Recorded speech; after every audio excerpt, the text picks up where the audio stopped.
პოლიცია რუსულ სახელმწიფო სააგენტოს სპუტნიკის ბაქოს ოფისში შევიდა და როგორც მედუზა წერს, ეს საინფორმაციო სააგენტოა, აზერბაიჯანელმა სამართალდამცავებმა სპუტნიკის ოფისი დაიკავეს. ჯერჯერობით ქვეყნის შინაგან საქმეთა სამინისტროს რეიდთან დაკავშირებით განცხადება არ გაუკეთებია. რუსეთ-აზერბაიჯანის ურთიერთობა უკვე რამდენიმე დღეა არის საკმაოდ დაძაბული. მიზეზი რუსეთში პოლიციის მიერ ჩატარებული რეიდების დროს დაღუპული აზერბაიჯანის მოქალაქეები არიან. 30 ივნისს უკვე საჯაროდ ცნობილი გახდა, რომ აზერბაიჯანში რუსეთის სახელმწიფო და კერძო დაწესებულების მიერ დაგეგმილი ყველა ღონისძიება გაუქმდა. აზერბაიჯანის კულტურის სამინისტრო ექსზე წერს, რომ კონცერტები, გამოფენები, ფესტივალები გაუქმდა და რუსი სამართალდამცავების მიერ ეთნიკური ნიშნით აზერბაიჯანელების წინააღმდეგ მიზანმიმართული ქმედებების გამო.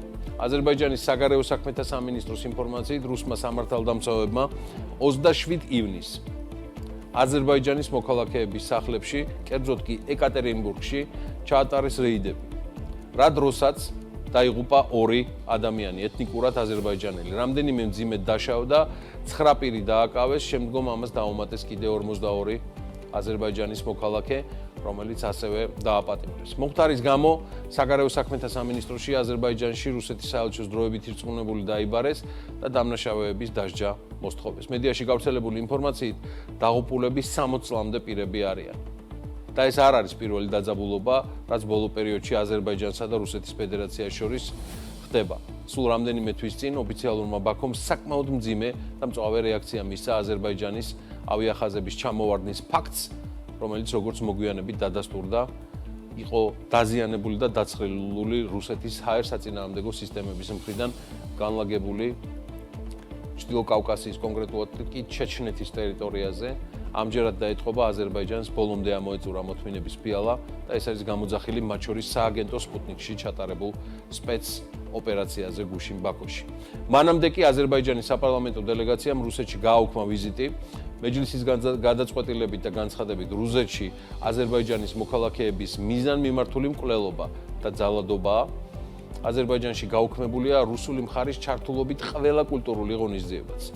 მე შეგახსენებთ კიდევ ერთხელ, რომ რუსეთში, ეკატერინბურგში ეთნიკური აზერბაიჯანელები სახლში ჩატარებულ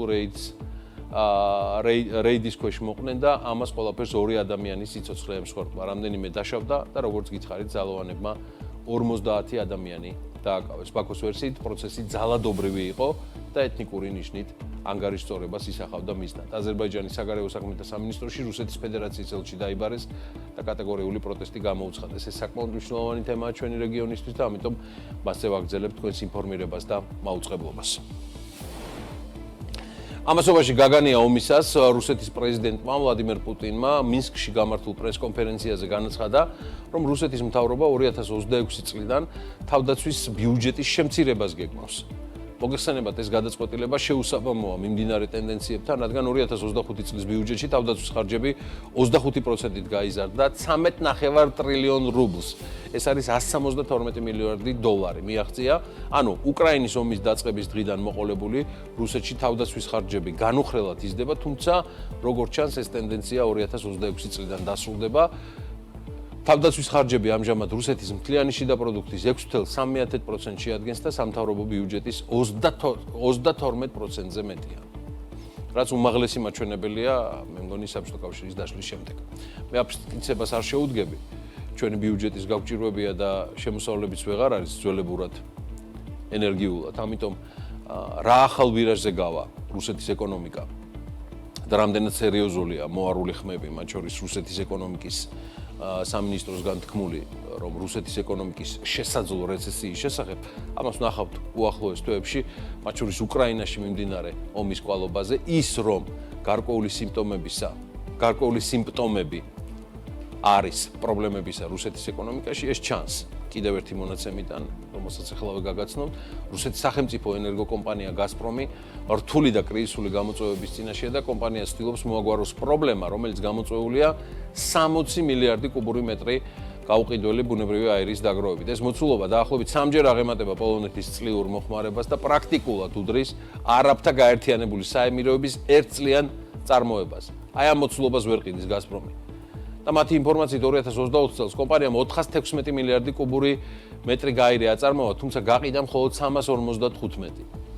რაც გეგმის სრულ ჩავარდნაზე მიუთითებს. ეს ნიშნავს, რომ წარმოებული გაზი უბრალოდ ვერ იყიდება და შესაბამისად ამის გამოც არის, რომ გაზპრომი არის საკმაოდ სერიოზული ფინანსური პრობლემების წინაშე.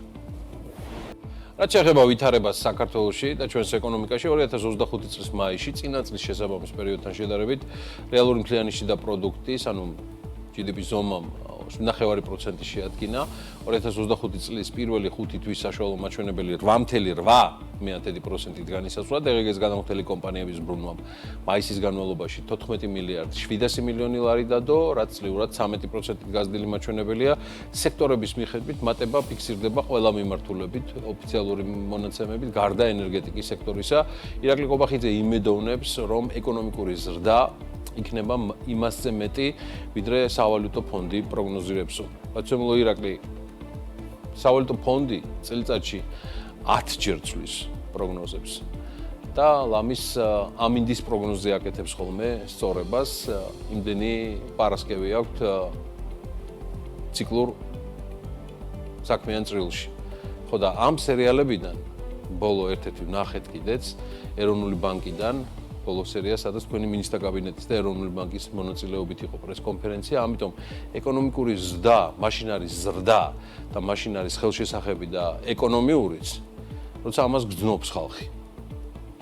და არა ის რამდენიმე ათეული ოჯახი გძნობს მხოლოდ მარტო შემოსავლების თვალსაზრისით, რომელიც სხვათა შორის თქვენ სამართალდამცავებს ეხლა სათვალავში ყავთ ამოღებული და ტომები იკვრება მათზე ბრალის წარსადგენად. გულისხმობ ყოფილ და მოქმედ ჩინოვნიკებს. მართველი პარტია ქართული ოცნებიდან და მათთან ასოცირებული საქმიანი წრეების წარმომადგენლების მიმართაც. სხვათა შორის ბიზნესმედიის კომპეტენციის ფარგლებში ეს უკვე სავარაუდო ეჭვმიტანილების გასაგონად ვამბობ. რომ მხოლოდ ამ ჩვენი კომპეტენციის ფარგლებში ჩვენ მათ უბლებებსაც ზუსტად ისევე დავიცავთ, როგორც ნებისმიერი სხვისა, ვისაც შევამჩნევთ, რომ მისი როგორც გადასახადის გადამხდელის და ადამიანის უფლებები დაერღვა და რა მნიშვნელობა აქვს ეხლა იმას, რას ფიქრობდნენ ეს ადამიანები ჩვენზე, რას აბობდნენ უახლოეს წარსულში. ჩვენ არ ვიცვლებით, ჩვენ სხვანაირად გავიზარდეთ, გავგზარდეთ და სწორებას ჩინებზე და ჩინოვნიკებზე არ ვაკეთებთ. მით უმეტეს არც მათ გოიმ პროპაგანდონებზე. ეს მედია ღიაა ყველასთვის, ვისაც საქმიანი არგუმენტები აქვს, სამართლიანი არგუმენტები აქვს წარმოდგენილი და სიმართლის არგუმენტი წარმოდგენილი ადამიანი. იყო, არის და ესე იქნება მომავალში. გინდა ქოცი იყო, გინდა ნაცი და გინდა მრგვალი მაგიდის თუ კვადრატული ცირკის წარმომადგენელი პოლიტიკური პარტია. რაც გინდათ ის გვიძახეთ. ჩვენ არ შევიცვლებით და თქვენი შესვლა კი ეჭვი მაქვს მაგარი დაგვიანებულია, იმიტომ რომ თავიდანვე სხვაგან იყავით. დაუბრუნდეთ საქართველოს ეკონომიკას, საქართველოს საერთო ვალზე გაგიახლებთ ბარემ ინფორმაციას, ვიდრე შემდეგ სიუჟეტებზე გადავალთ. ეროვნულმა ბანკმა მთლიანი საგარეო ვალის ამსახველი სტატისტიკა გამოაქვეყნა, რომელიც როგორც სახელმწიფო, ასევე კერძო სექტორის ვალის შესახებ მოიცავს ინფორმაციას. ანგარიშის თანახმად მთლიანი ვალი 25.5 მილიარდი დოლარია, წინა წელთან შედარებით ეს მილიარდი დოლარით გაზრდილი მაჩვენებელია.